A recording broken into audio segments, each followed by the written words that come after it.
Sono Winta Beyene, ho 33 anni, sono nata a Parma ed ho origine eritrea. Che dire di me? Sono una ragazza che ha una grandissima passione per la moda, fin da piccola.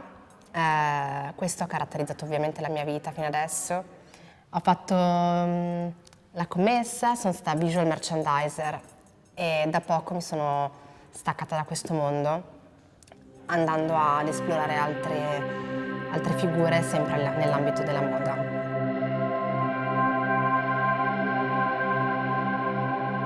Questa passione per la moda è nata, diciamo, davvero fin da piccolina. Mi ricordo ancora che mia mamma mi diceva che, vabbè, la vanità femminile, ma l'ho sempre vista molto curata, molto elegante e mi ha sempre ispirato tantissimo. Lei più di tutti sicuramente.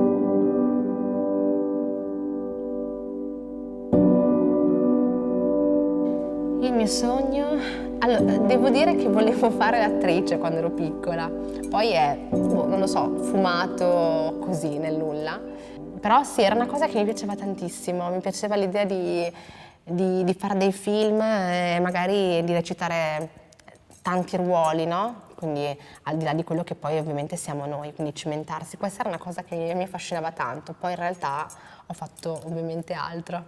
Io credo che ognuno di noi abbia dei doni.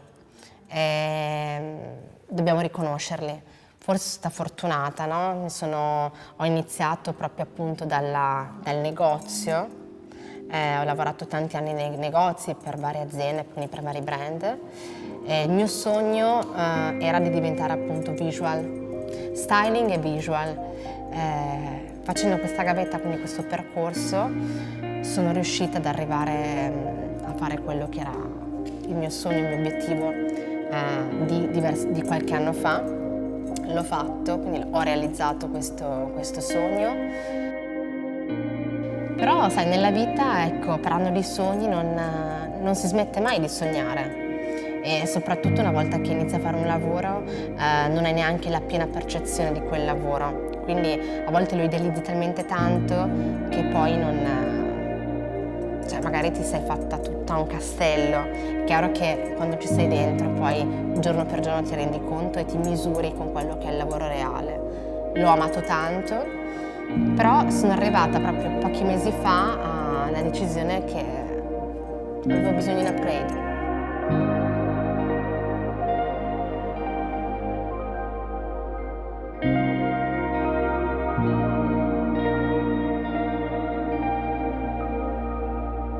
Ho deciso di fare questo jump e fare questo break che ha scatenato altre bellissime cose.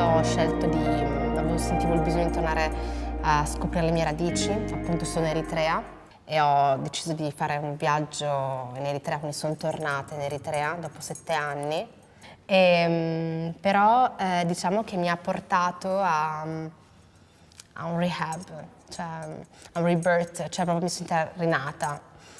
Quindi ho cercato di focalizzarmi innanzitutto sulla mia famiglia, che ho un pezzo di famiglia là, quindi mi ha fatto bene e principalmente sono tornata proprio rinata, rigenerata di quello che volevo fare. Insomma, ho rimesso a posto determinate cose che avevo.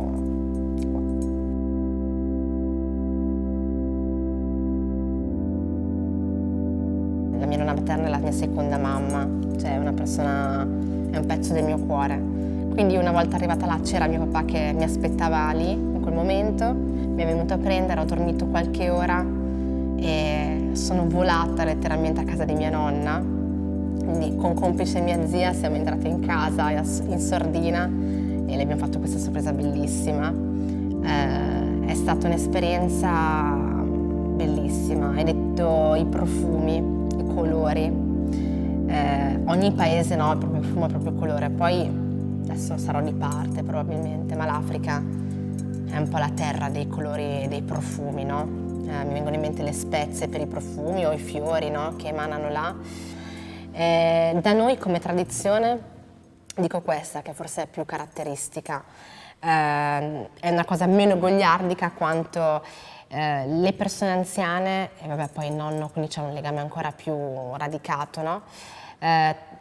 Non dico per qualsiasi cosa, però per diverse cose tendono a porti una benedizione, no? E quindi quello che lei mi ha dato, che mi dà anche se la chiamo al telefono ovviamente, però lì fisicamente è ancora più forte, lei ha tenuto proprio a darmi questo messaggio continuo del credi in quello che vuoi fare.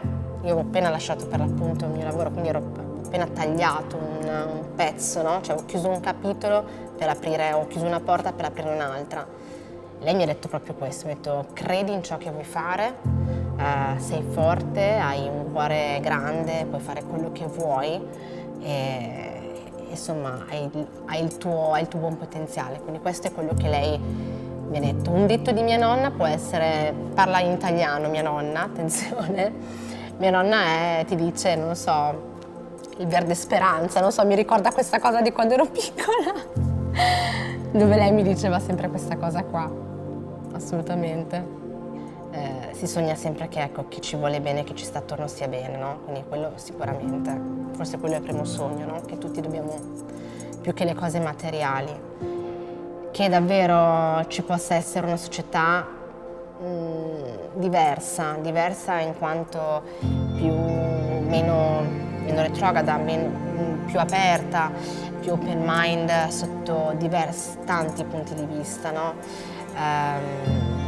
Ormai parliamo da anni, negli ultimi 2 anni, ancora di più parliamo di questa parola, di inclusività, quindi un mondo più inclusivo, perché esatto è una parola che ormai stiamo utilizzando sempre, ma proprio per le nostre future generazioni, che è quello che poi noi abbiamo avuto un po' meno, ecco. Quindi questo è un sogno grande che io ho. Nella mia vita privata sogno di essere serena.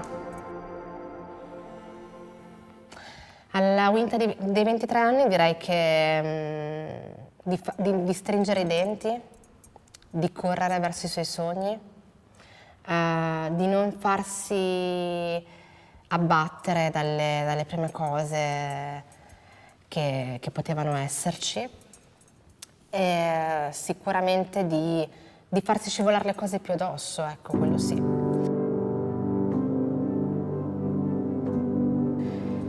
Credo che bisogna guardarsi allo specchio e parlarsi, perché parlarsi è importante. Ci si guarda, ci si capisce. È un esercizio che dovremmo imparare a fare un po' tutti. Anch'io l'ho capito più tardi, però funziona, se è fatto bene. This is me and this is my dream.